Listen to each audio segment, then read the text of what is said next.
Dəyişikliklərə əsasən güzəştli şərtlərlə pensiya hüququ qazanan vətəndaşlarımız üçün məhz həm güzəştli şərtlər müddəti dövlət büdcəsi hesabına maliyyələşəcək. Söhbət 5 və daha çox uşağı olan ailələrdə müəyyənləşdirilmiş güzəştlərdən, eyni zamanda birinci qrup əhəllər üçün pensiya yaşında olan güzəştlər, eləcə də digər istiqamətdə, iki istiqamətdə güzəştlərlə bağlı maliyyənin dövlət büdcəsi hesabına ödənilməsindən gedir. Nəticədə dövlət büdcəsindən Dövlət Sosial Müdafiə Fonduna ayrılan vəsaitin həcmi 2025-ci ildə 2024-cü illə müqayisədə 1 milyard 392 milyon manatdan 1 milyard 600 milyon manata qədər artırılacaq.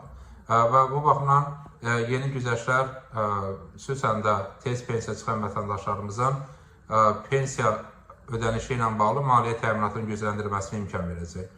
Bu dövlət büdcəsi hesabına həmin vəsaitlərin ödənilməsi və bütövlükdə ödənişlərdə dayanıqlığın qorunması baxımından vacibdir. Nəticədə bu imkan verir ki, əvvəlki illərdə olduğu kimi pensiya ödənişlərində dayanıqlığı qoruyub saxlamaq mümkün olsun. Çünki nəticədə xüsusən də dövlət büdcəsinin imkanlarını nəzərə alsaq, güzəştli şərtlərlə belə yaranan xərcin, yəni daha tez pensiya çıxmağa görə yaranan əlavə xərcin dövlət büdcəsi hesabına ödənilməsi dayanıqlığı təmin edir. Bu vətəndaşlarımızın pensiyalarının ödənilməsində dayanıqlı şəkildə ödənişlərin həyata keçirilməsinə imkan yaradır. Təbii ki, əmək pensiyalarla bağlı islahatlar davam edir və eyni zamanda biz əmək pensiyalarında güzəştlərin müəyyənləşdirilməsi, yəni daha tez pensiya çıxmaqla bağlı həm də yalnız kəmiyyət deyil, həm də keyfiyyət meyarlarının istifadə edilməsini təklif edirik.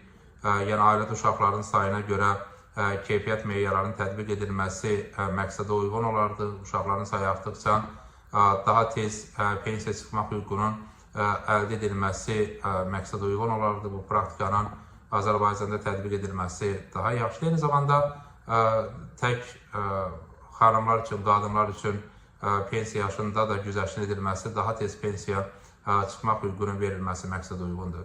Bütövlükdə pensiya islahatlarının davam etdiyini nəzərə alsaq, bu istiqamətlə təbii ki, biz təkliflərimizi təqdim edirik və güman edirik ki, təqdim olunan təkliflər həm pensiyalar çatarlığının artırılması, həm də sosial dəstəyə ehtiyacı olan nisbətən yaşlı vətəndaşlarımızın daha tez bu imkanlardan istifadə etməsinə, onların sosial təminatının daha da gücləndirməsinə imkan yarada bilər. O baxımdan bu istiqamətdə islahatlar davam edir.